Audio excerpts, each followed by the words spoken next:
بسم اللہ الرحمن الرحیم الحمدللہ رب العالمین والصلاة والسلام علی اشرف الانبیاء والمرسلین اما بعد فاستعیذ باللہ من الشیطان الرجیم بسم اللہ الرحمن الرحیم السلام علیکم ورحمۃ اللہ وبرکاتہ۔ عزیز طلبہ کرام، امید کرتا ہوں احباب خیر سے ہوں گے۔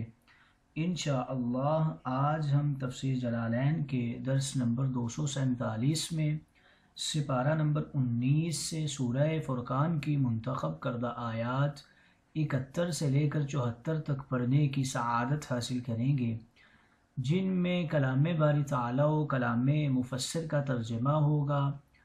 کلام مفسر کی تشریح و توضیح کرنے کی سعادت حاصل کریں گے۔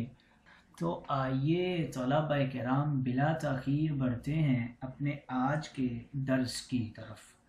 بسم اللہ الرحمن الرحیم۔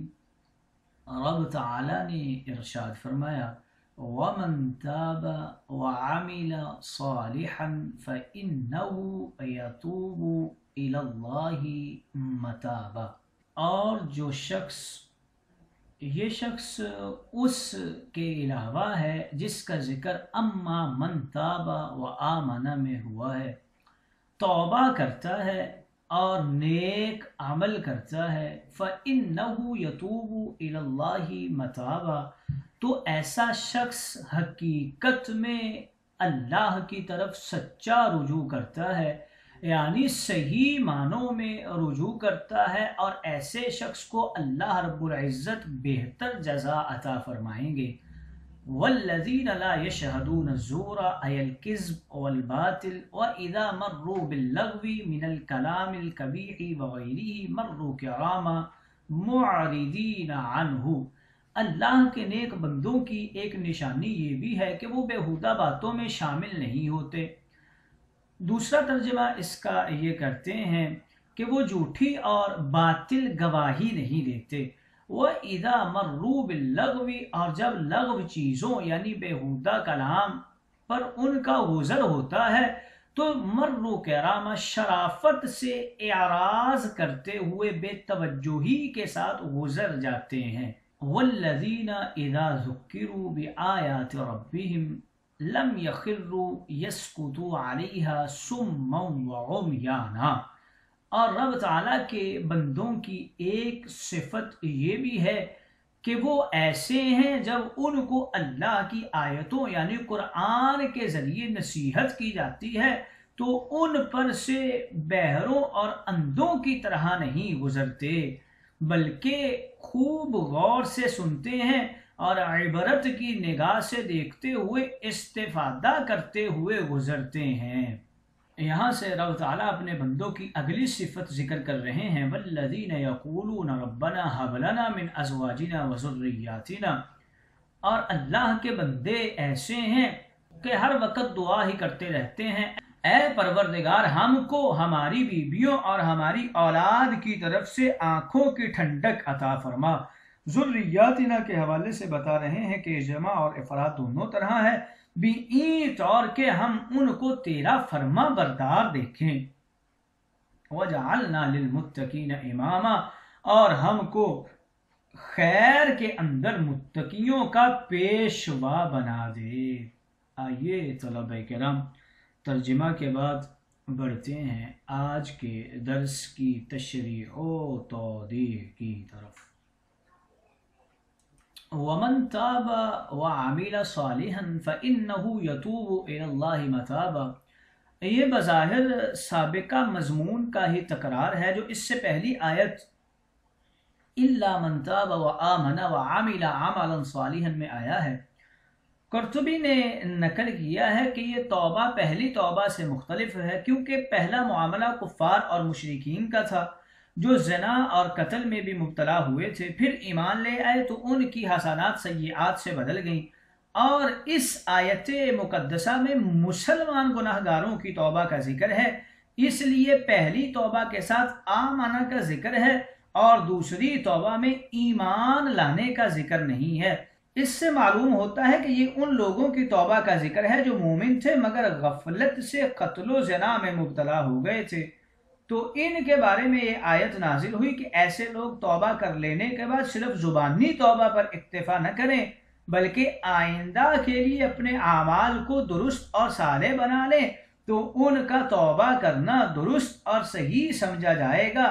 اسی لیے بطور شرط توبہ قبول کر لینے کے ابتدائی حالات کا ذکر کرنے کے بعد اس کی جزا میں دوبارہ یتوبو کا ذکر کرنا صحیح ہو گیا، کیونکہ شرط میں جس توبہ کا ذکر ہے وہ صرف زبانی توبہ ہے اور جزا میں جس توبہ کا ذکر ہے وہ عمل صالح پر مرتب ہے، لہذا شرط و جزا کے متحد ہونے کا اعتراض ختم ہو گیا۔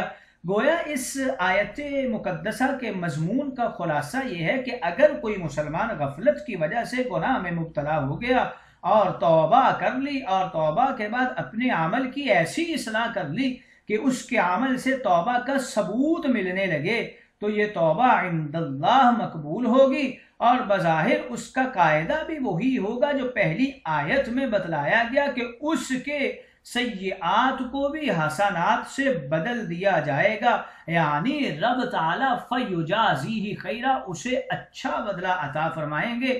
اللہ کے مقبول اور مخصوص بندوں کی خاص صفات کا یہاں پر بیان چل رہا ہے۔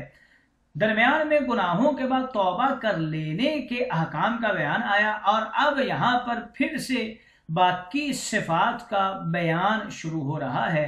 اگلا وصف اپنے نیک بندوں کا رب تعالیٰ ارشاد فرما رہے ہیں والذین لا یشہدون الزور ای الکذب والباطل واذا مروا باللغو مروا کراما، یعنی مخصوص بندے ایسے ہوتے ہیں کہ وہ جھوٹ اور باطل کی مجلسوں میں شریک نہیں ہوتے۔ سب سے بڑا جھوٹ اور باطل تو شرک اور کفر ہے، اس کے بعد عام جھوٹ اور گناہ کے کام ہیں۔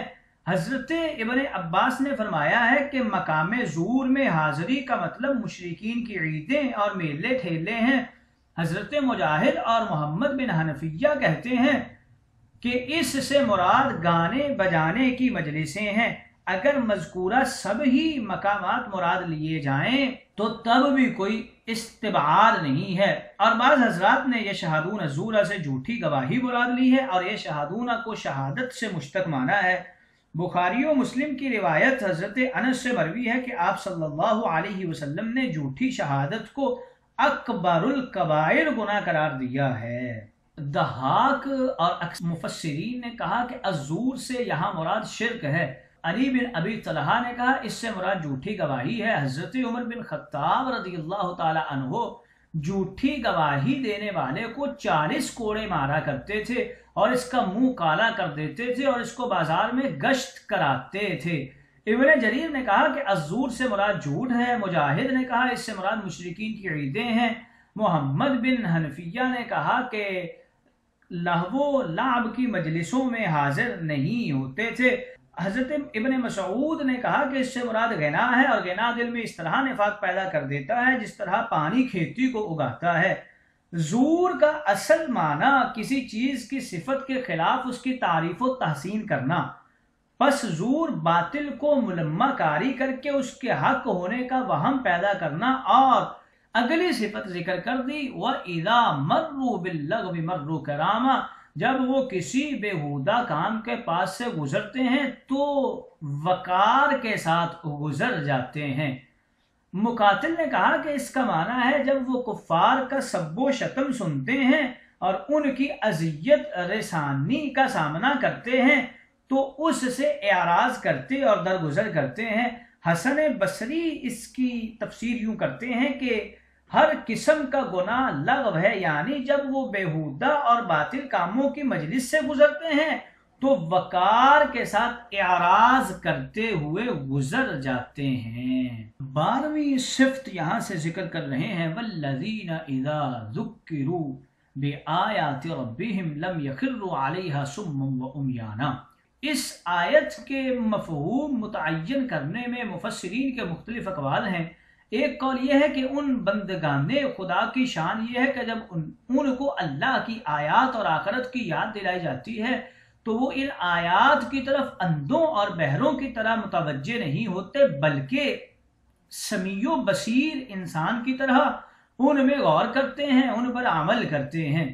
اس آیت مقدسہ میں دو چیزیں مذکور ہیں، ایک آیت الہیہ پر ٹوٹ پڑنا یعنی اہتمام کے ساتھ متوجہ ہونا، یہ تو امر محمود ہے اور مقصود ہے اور بہت بڑی نیکی ہے۔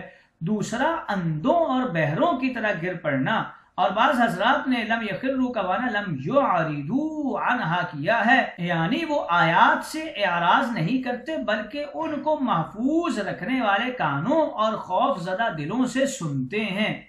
قرآن مجید کو غفلت اور بے پرواہی سے سننے کی کافی جگہ پہ مذمت آئی ہے۔ اس آیت کے حسب ذیل محامل ہو سکتے ہیں، یعنی ان کے سامنے جب قرآن مجید کی تلاوت کی جاتی ہے تو وہ آخرت اور حشر کے دن کو یاد کرتے ہیں اور قرآن کریم کو غفلت سے نہیں سنتے۔ دوسرا محمل یہ ہو سکتا ہے کہ وہ کفار کی طرح قرآن سے اعراض کرتے ہوئے بہرے اور اندھے ہو کر قرآن کریم کو نہیں سنتے، اور تیسرا یہ ہو سکتا ہے جب ان کے سامنے اللہ کی آیات کو تلاوت کیا جاتا ہے تو ان کے دل خوف زدہ ہو جاتے ہیں اور وہ روتے ہوئے سجدے میں گر جاتے ہیں اور ان آیات پر بہرے اور اندھے ہو کر نہیں گرتے۔ اور چوتھا محمل یہ ہو سکتا ہے کہ ایسا نہیں ہوتا کہ قرآن مجید سننے کے باوجود وہ پہلی حالت اور اسی کیفیت میں بیٹھے رہیں اور ان پر قرآن کریم کی تلاوت کا کوئی اثر ہی نہ ہو، بلکہ وہ بڑی توجہی کے ساتھ قرآن کی تلاوت کو سنتے ہیں۔ اگلا وصف ذکر کر رہے ہیں کہ اللہ تعالیٰ کے نیک بندوں کی نشانی یہ ہے والذین یقولون ربنا هب لنا من ازواجنا وذریاتنا قرۃ اعین واجعلنا للمتقین اماما، اور وہ لوگ یہ دعا کرتے ہیں اے ہمارے رب ہماری بیویوں اور ہماری اولاد سے ہماری آنکھوں کی ٹھنڈک عطا فرما اور ہمیں متقین کا امام بنا دے۔